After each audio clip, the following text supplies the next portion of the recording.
जय हिंद दोस्तों। आज हम आए हैं एक नए टॉपिक को लेके, इक्वलिटी, जो यूनिट 1 टॉपिक नंबर 2 इसका है। और इसमें हम यूनिट 1 का टॉपिक 2 इक्वलिटी, समानता, जिसके बारे में आज हम चर्चा करेंगे। समानता समानता का इतिहास और इसका डेवलपमेंट कैसे हुआ, इसके बारे में बात करेंगे। समानता समानता का बात तब आएगी जब कहीं पे असमानता होगी। जब असमानता होगी तभी हम समानता की बात करेंगे। और और असमानता होगी तो उसका डेवलपमेंट कैसे हुआ, इसके बारे में जानेंगे। तो ये जो इक्वलिटी है, डेवलपमेंट इसका जो हुआ है वो लिबरलिज्म से हुआ, उदारवाद से हुआ है। इसका जो उदारवाद से हुआ है, इसका डेवलपमेंट के बारे में हम जो देखेंगे वो पहला देखेंगे क्लासिकल लिबरलिज्म, शास्त्रीय उदारवाद। शास्त्रीय उदारवाद है क्या? शास्त्रीय उदारवाद एक तरह से इसको कह सकते हैं हम कि ये प्योर और शुद्ध है। जिस शुद्ध उदारवाद या प्योर जिसको कहते हैं वो प्योर लिबरलिज्म है। लिबरलिज्म जो है के कारण से ही असमानता का जन्म हुआ है। ये जो उदारवाद है ना, इसी के कारण जो ये असमानता है उसका जन्म हुआ है। और यहाँ पे जो लिबर्टी है, स्वतंत्रता, इसको ये जो स्वतंत्रता है उसमें कुछ सीमित कर दिया गया है। कहाँ तक? इस स्वतंत्रता को जो जब सीमित कर दिया गया, इस स्वतंत्रता को सीमित कर दिया गया, कहाँ तक सीमित कर दिया? फ्री मार्केट इकोनॉमी, मुक्त बाजार अर्थव्यवस्था। इसको सीमित करने का जो बात आता है वो सरकार को सीमित, इसमें मतलब फ्री मार्केट इकोनॉमी में सरकार को सीमित हो जाना चाहिए। उसे प्राइवेट सेक्टर में कोई भी हस्तक्षेप नहीं करना चाहिए। इसमें सरकार जो है उसको किसी भी प्रकार का प्राइवेट सेक्टर, प्राइवेट कंपनी वगैरह पे सरकार का हस्तक्षेप नहीं होना चाहिए इसमें। और इसमें जो सोसाइटी होती है, सोसाइटी में जब ये सरकार का जब हस्त इसमें जब ये सोसाइटी में जब असंतुलन आता है, असंतुलन कैसे आता है सोसाइटी में? जब इसमें उदारवाद में, ये उदारवाद का जो ये शास्त्रीय उदारवाद है, इसमें गरीब और गरीब होते जाता है, अमीर और अमीर होते जाता है, अमीर जो है वो और अमीर होते जाता है, अमीर और अमीर, गरीब और गरीब, अमीर और अमीर होता है। तो इन दोनों के बीच में असमानता आ जाती है। ये दोनों का एक अलग अलग अपना एक वर्ग बन जाता है। और इसमें जो गरीब होता है उसका शोषण होता है। और इससे जो है असमानता आती है। और ये असमानता किस रूप में आती है? तो ये असमानता आती है शास्त्रीय उदारवाद के रूप में आती है। और इस असमानता को दूर करने के लिए हमें इक्वलिटी लाना पड़ता है। इक्वलिटी का जो विचार का जन्म होता है वो इस असमानता को दूर करने के लिए, ये जो सोसाइटी में असमानता आ जाती है उसको दूर करने के लिए इक्वलिटी का जो विचार का जन्म होता है।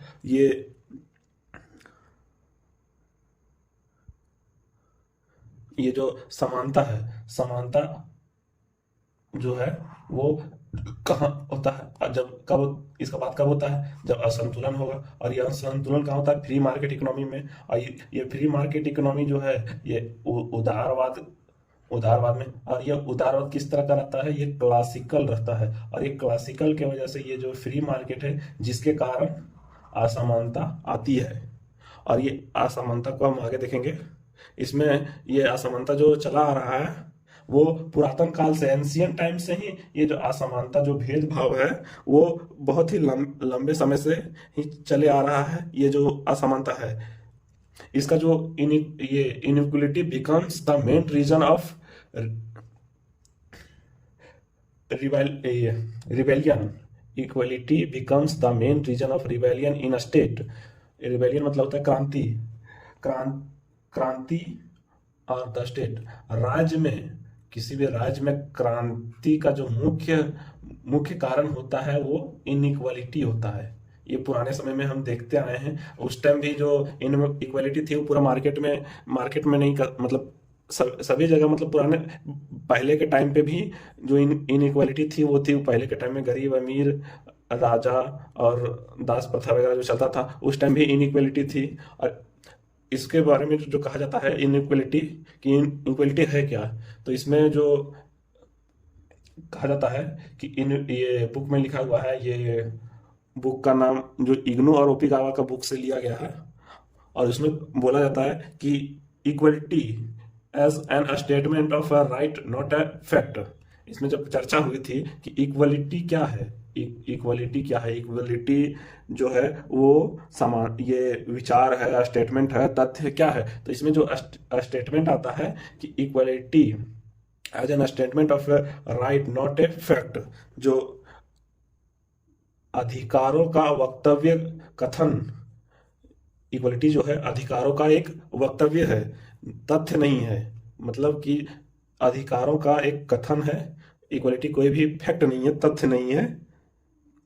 और इसमें इसका एग्जांपल में सभी के साथ समान व्यवहार, इसका जो मूल मूल रूप है जो इक्वालिटी, मतलब ये अधिकारों का वक्तव्य, इसका मतलब होता है कि सभी के साथ एक समान व्यवहार करना, ना कि सब वास्तव में सभी एक समान होते हैं। जैसे कहा जाता है कि क्या सभी मानव जो हैं वो एक जैसा है, तो ऐसा कहना ये बहुत ही गलत है। मतलब नो, सभी एक समान नहीं है। यहाँ जो सभी एक समान नहीं है, क्यों नहीं है, क्योंकि सबको नेचुरली और फिजिकली पावर अलग अलग होता है। कोई ज़्यादा ताकतवर होता है, कोई कमजोर होता है, कोई पतला होता है, तो कोई मोटा होता है। तो नेचुरली और फिजिकली हम लोग देखते हैं कि सारे लोग एक समान नहीं होते हैं। तो इसलिए हमें जो एक समानता लानी है वो व्यवहारिक रूप में समानता लानी है, सबके साथ एक समान व्यवहार करना है। अब इसमें आगे इक्वलिटी का जो ये प्रकृति है, प्रकृति इसको जो इसका नेगेटिव, इसका प्रकृति के विरुद्ध जो मानते हैं इक्वलिटी को, वो देखेंगे कि इक्वलिटी को प्रकृति के विरुद्ध क्यों मानते हैं। इसमें कहा जाता है कि सन, अर्थ, फायर, बर्ड सबके लिए जब एक समान होता है, तो इसमें जो इक्वल ये इसको इक्वलिटी को समानता के विरुद्ध, प्रकृति के विरुद्ध इसलिए कहा जाता है कि ये सारे तो एक समान है, तो इक्वलिटी मतलब सबके सब एक समान क्यों नहीं है, सब एक समान होना चाहिए। तो इसको गलत बताते हुए कहते हैं कि जब मानव मानव जो है वो नेचर का काम क्या है, बारिश।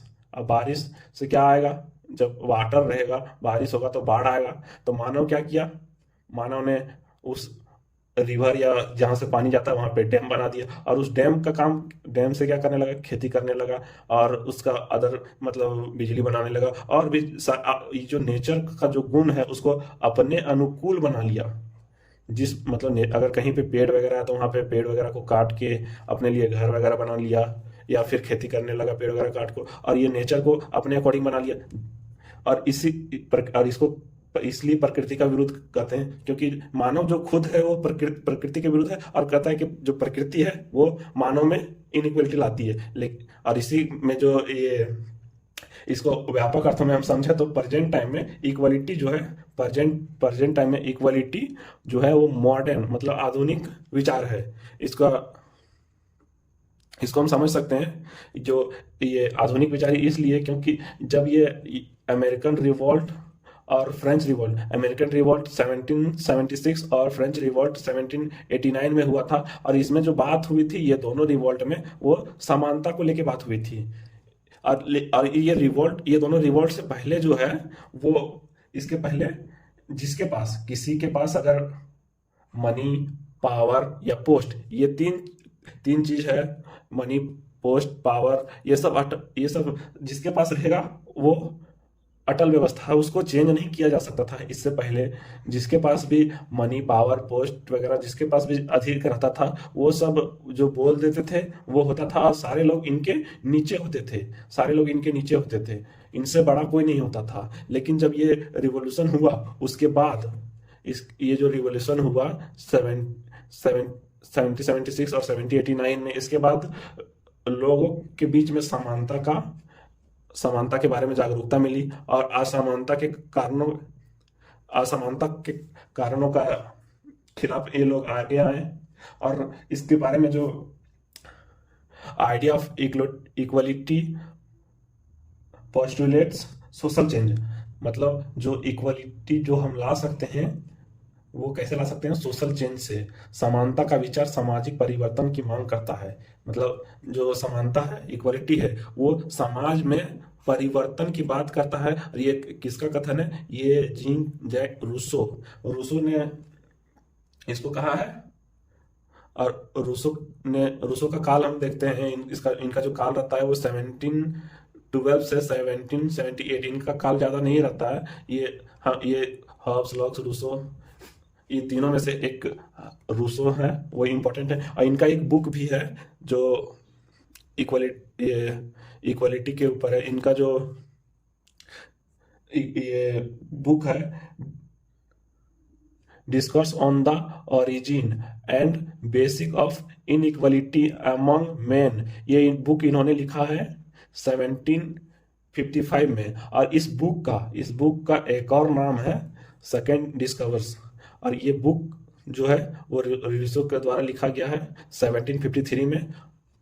और रूसो जो है इसमें बताते हैं कि इक्वालिटी जो है, इक्वालिटी के दो प्रकार होते हैं। इनइक्वालिटी के दो प्रकार होते हैं। पहला प्राकृतिक, दूसरा पारंपरिक। पर जो इक्वलिटी होता है वो कन्वेंशनल होता है और नेचुरल होता है। नेचुरल किस प्रकार से होता है? उम्र, हेल्थ, स्वास्थ्य, ब्यूटी, बौद्धिकता और आईक्यू, आईक्यू लेवल जो होता है वो सभी का अलग, ये एज भी सबका अलग होता है, हेल्थ भी अलग होता है, ब्यूटी भी, और मेंटल कैपेबिलिटी वगैरह जो है वो नेचर के द्वारा मिलता है। और ये जो प्राकृतिक इनक्वालिटी है वो, इसको हम चेंज नहीं कर सकते हैं, इसमें किसी भी प्रकार का हम बदलाव नहीं कर सकते। लेकिन भले ही ये अभी के टाइम पे होने लगा, लेकिन ये 1753 के टाइम पे ये पॉसिबल नहीं था कि कोई हेल्थ वगैरह। अभी के टाइम पे बहुत सारे ब्यूटी प्रोडक्ट्स वगैरह हैं जिससे काला आदमी गोरा होता है, और या फिर एक्सरसाइज वगैरह करके बहुत लोग स्वस्थ रहते हैं। और अब आईक्यू लेवल वगैरह बढ़ाने का भी बहुत सारा अभी के टाइम पे है। लेकिन जिस टाइम ये बात कर रहे हैं उस टाइम पे प्रकृति के द्वारा जो ये सब मिलता है, age, health, beauty, mind capacity, ये सब सबका अलग अलग होता है। और ये जो इनक्वलिटी है वो सब में अलग अलग होता है।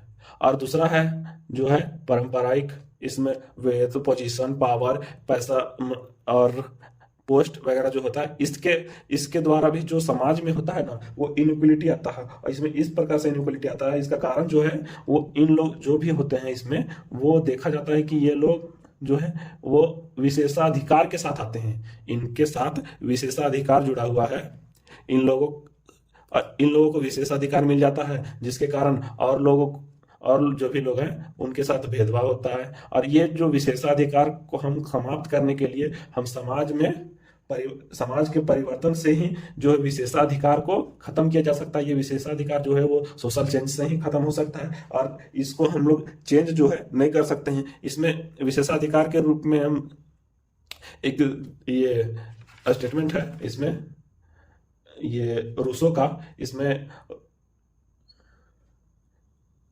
ये जो रूसो का स्टेटमेंट है कि गोरा व काला व्यक्ति के साथ, गोरा या काला व्यक्ति के साथ समान व्यवहार करना, गोरा और जो काला व्यक्ति है ये दोनों के साथ हमें एक समान व्यवहार करना चाहिए। किसी के साथ मतलब भेदभाव, ये दोनों में से किसी के साथ, जैसे पहले गोरा लोगों को बहुत सारे विशेषाधिकार हुआ करते थे, इससे इसका मतलब ये नहीं कि आप अगर गोरे हैं तो आपको विशेषाधिकार दिए जा सकें। आप गोरे हैं तो इससे काले लोगों के ऊपर आप काले लोगों के ऊपर आप उनका शोषण नहीं कर सकते हैं। आप गोरे हैं, ये पहले के टाइम पे एक रंग भेद हुआ करता था, काले लोगों के साथ बहुत ज्यादा हुआ करता था।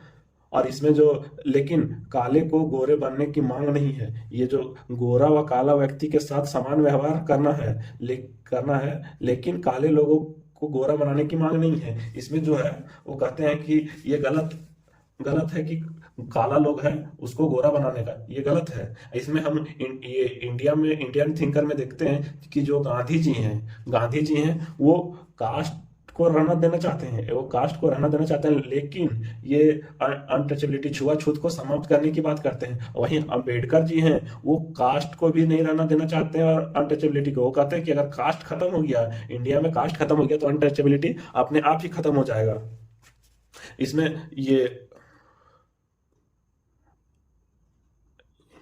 इसमें आगे हम देखेंगे इसमें जॉन हेनरी रीस को देखेंगे। इसमें जॉन हेनरी रीस का एक बुक है इक्वलिटी। इक्वलिटी के ऊपर और भी बुक है, लेकिन 1971 में जो बुक लिखा गया है वो इक्वलिटी का बुक लिखा किसने? जॉन हेनरी रीस ने। इस बुक में जॉन हेनरी रीस कहते हैं जागरूकता के कारण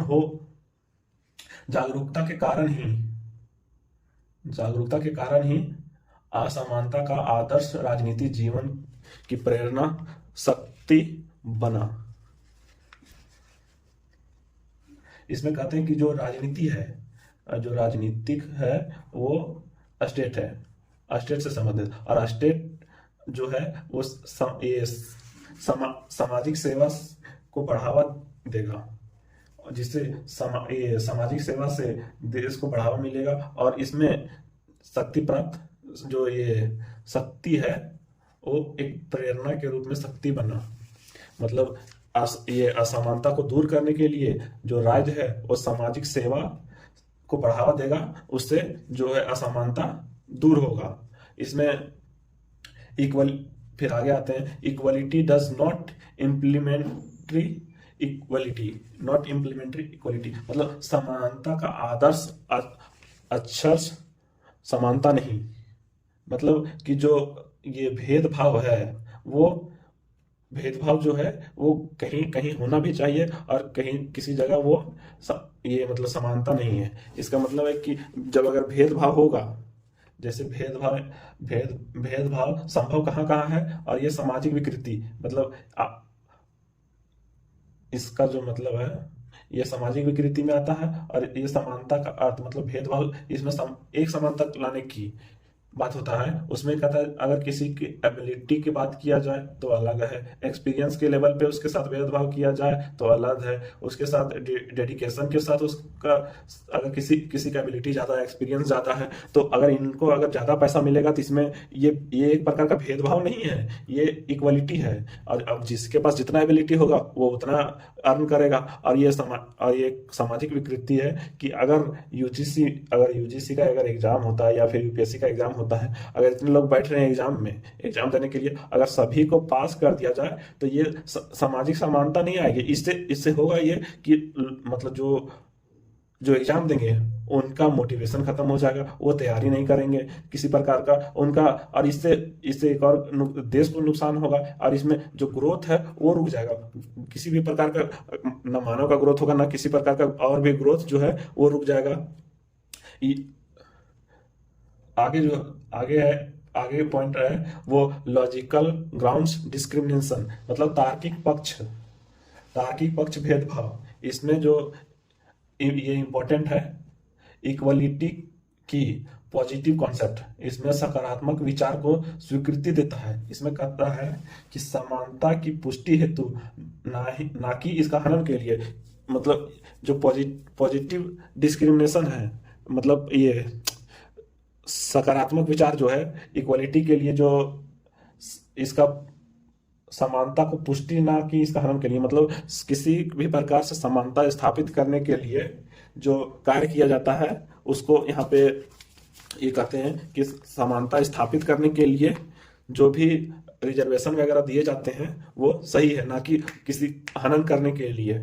इसमें इसका जो दो मेजर पार्ट बताते हैं, वो पहले तर्कसंगत कारण और कमजोरों की सहायता। इसमें जो पॉजिटिव कॉन्सेप्ट इसका जो इक्वलिटी लाने के लिए जो रिजर्वेशन का है पहले, और इसमें तर्कसंगत कारण जो है समानता स्थापित करने का, पहला तर्कसंगत कारण जो है, जो अगर एडल्ट है तो सभी को वोट देने का अधिकार होना चाहिए, मताधिकार होना चाहिए।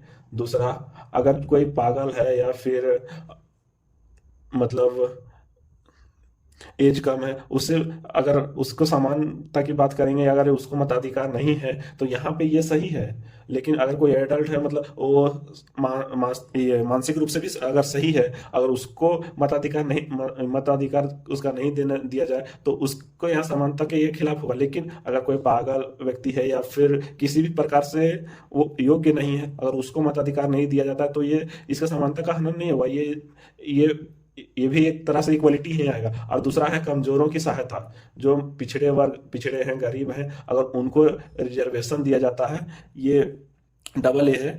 अफर्मेटिव एक्शन को डबल ए कहते हैं। इसको हम आगे इसके बारे में चर्चा करेंगे। अभी आते हैं इसका जो कमजोर की सहायता। ये तार्किक आधार पर लोगों को समानता से वंचित रखा जाता है। इसमें ये अतार्किक आधार पर लोगों को समानता से वंचित रखा जाता है। ये जो स्टेटमेंट है ये तार्किक आधार पर, ये हेराल्ड लस्की का है। ये इनका एक बुक है the state in theory and practice. ये जो बुक इन्होंने लिखा है वो 1935 में लिखा है। 1935 में इनका जो बुक है उसका ये स्टेटमेंट है लॉस्की का। और इसके आगे हम देखेंगे लॉस्की का जो भेदभाव है उसके बारे में,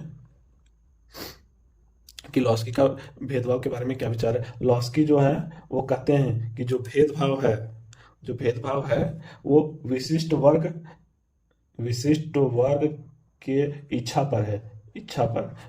जो उनको विशेषाधिकार मिलता है वो विशेषाधिकार है जो विशिष्ट वर्ग उनको बनाता है और जिसके कारण भेदभाव होता है। इसमें जो पुराने टाइम पे भी देखा जा सकता है कि जो एरिस्टोटल है वो दास प्रथा के समर्थक है।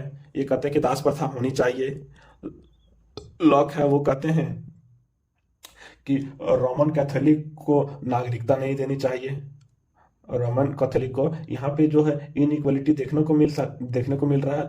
फिर हिटलर जो है वो कहता है हम ये जर्मनी में यहूदियों को नागरिकता नहीं देंगे। यहाँ पे जो इनइक्वलिटी है वो बहुत पहले समय से देखने को मिल रहा है। एरिस्टोटल, लॉक और हिटलर के टाइम पे भी देखने को मिला था। फिर इसमें जो हम पहले चर्चा किए थे जो इनइक्वलिटी है वो नेचुरल, और इनइक्वलिटी जो है वो प्राकृतिक और परंपरागत, ये दो तरह से होता है। इसमें परंपरागत जो है उसमें एक तार्किक है और एक कमजोरों की सहायता के लिए अफर्मेटिव एक्शन है।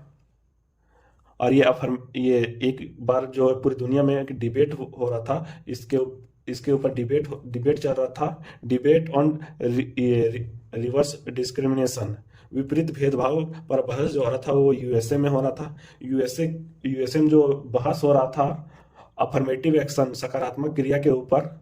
इसमें जो एक स्पेन से एक व्यक्ति जो जा रहे थे वो इंडिया के लिए निकले थे।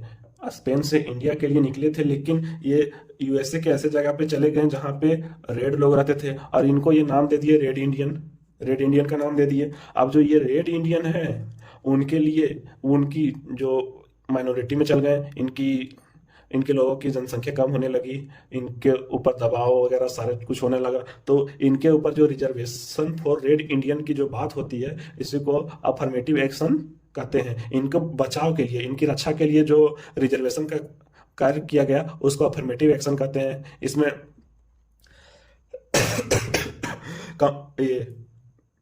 कंपनसेटरी जस्टिस की बात करते हैं, मतलब मुआवजा।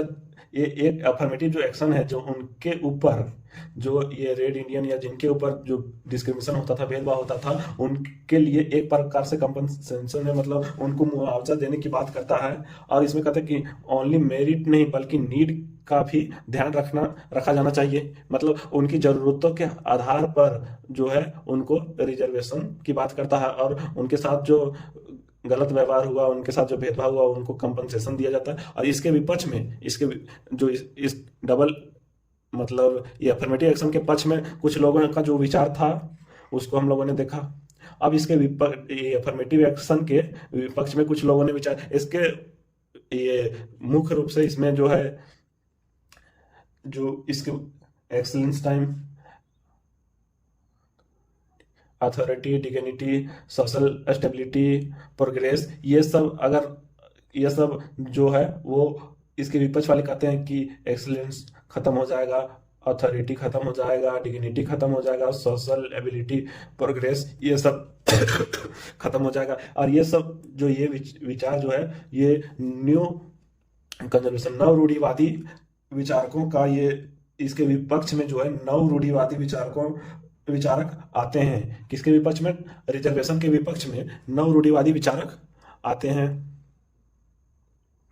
नव रूढ़िवादी विचारक जो हैं इसके बारे में कहते हैं कि अगर ये प्रतिक्रियात्मक न्याय प्रतिक्रियात्मक न्याय, तात्विक न्याय, हीन भावना आ जाएगा। अगर इसके ये रिजर्वेशन देंगे तो ये प्रतिक्रियात्मक न्याय के खिलाफ है, तात्विक न्याय के खिलाफ है, इसमें हीन भावना आ जाती है। और जो क्रीमी लेयर को लाभ देते हैं वो गलत है, उनको लाभ नहीं देना चाहिए। इसमें कहते हैं जो ये प्रोसीड्यूरल जस्टिस है, इसमें कहते हैं कि जो पहले कोई गलती किया उसकी सजा हमें वर्तमान में जो अब पहले के टाइम पे जो भेदभाव हुआ, दास प्रथा हुआ, उस पे उन लोगों के साथ जो अत्याचार हुआ वो तो हम लोगों ने नहीं किया, ये तो हमारे खिलाफ है। मतलब अब गलती कोई और करे और सजा हम लोगों को मिले तो ये तो गलत है। ये तर्क देते हैं। और एक और कहते हैं तात्विक न्याय, मतलब इसमें कहते हैं जो कानून है वो सबके लिए समान होता है, कानून के आंख पे पट्टी बंधा होता है, लेकिन जो इसमें तो हम लोगों के साथ तो भेदभाव हो रहा है। इसके आगे अब हम लोग कल इसके आगे जो देखेंगे लेक्चर, इसमें हम ये इसका बेसिक था इक्वालिटी का, इसके आगे इसका जो एडवांस है वो मतलब देखेंगे। यहाँ पे अगर इक्वालिटी में थोड़ा बहुत अगर कंफ्यूजन होगा तो वीडियो को एक बार और देखिए तो थोड़ा ज़्यादा समझ में आएगा। और आप लोग लाइक और कमेंट नहीं करते हैं तो लाइक कीजिए, कमेंट कीजिए और सब्सक्राइब भी कीजिए। Thank you everyone and